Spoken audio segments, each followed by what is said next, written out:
It is once again time for Throwback Week in NASCAR, and just like every year, everyone seems to drop them later and later than the year before. So I want to just apologize now if we miss any, but today we're going to rank the top 10 NASCAR throwbacks of 2023, not including the North Wilkesboro ones as they're not in the throwback weekend.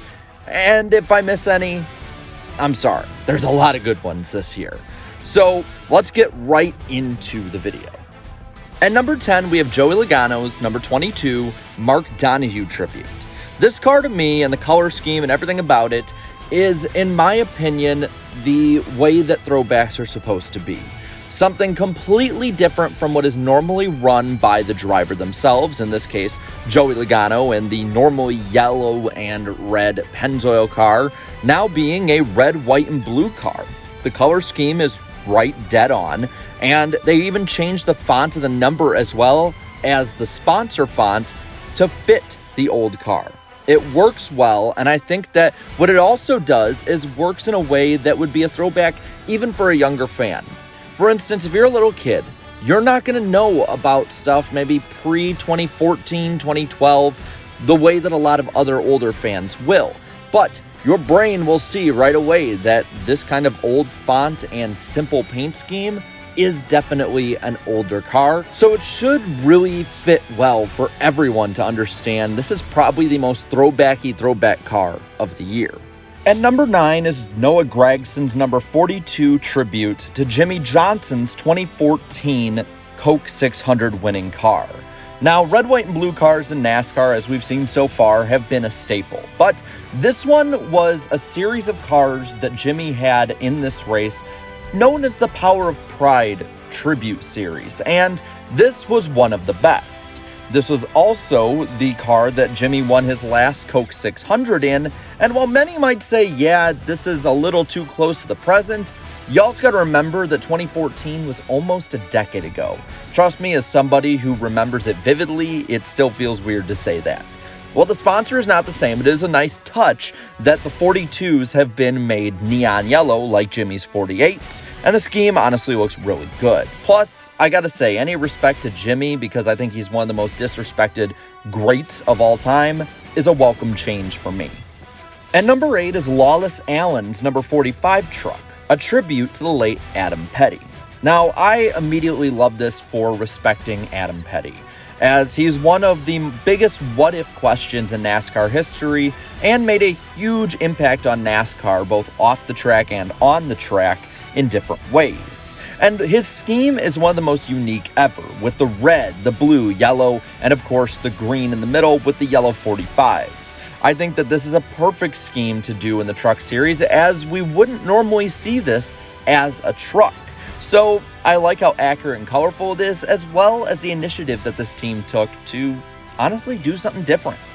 And number 7 is Daniel Suarez's number 99 tribute to Ricky Rudd. Now, the 26 Quaker State car from Ricky Rudd is one that I always think of when I think of older NASCAR schemes from the late 80s or so.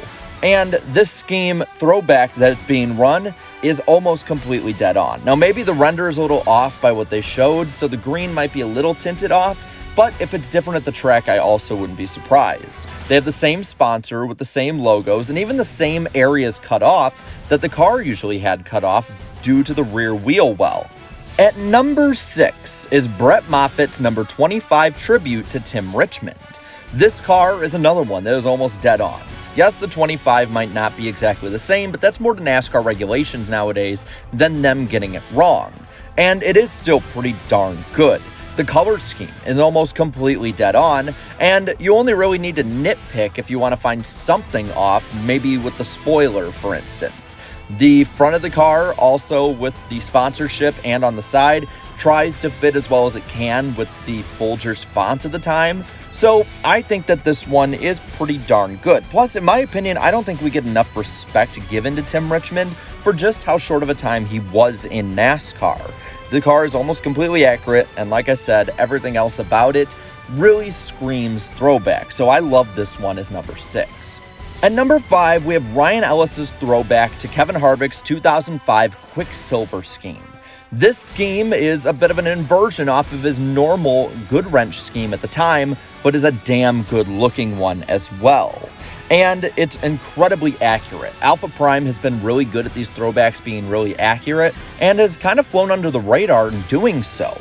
But you look at the number fonts and the sponsor fonts, and they have changed logos and fonts to fit what the car entails, and it looks damn scary accurate. Plus, I like seeing that one of my favorite cars from this era of NASCAR is being thrown back to, as I always wondered if it ever would be, with Harvick having left RCR in such bad terms. I also gotta say I respect having the 43, but not immediately going to a Richard Petty car, but instead doing something completely different. Plus, I think that Harvick deserves great throwbacks, as in a lot of instances, he's flown under the radar as one of NASCAR's greats.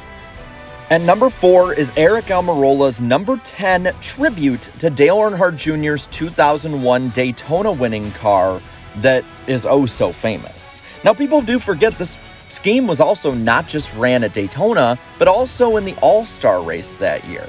The colors and markings like a baseball on the car, as well as the baseball player, are dead on perfect. And I think they use this new number placement of the number being forward to great advantage. And this honestly is how I think the scheme would look had it have been run in 2022 onwards instead of 2001. At number 3, we have Ross Chastain's number 1 Dale Jarrett throwback with UPS on the car. I love this for so many reasons. For one, I love that they changed the font to fit the way the UPS font was and have almost to a T the right color scheme for this car.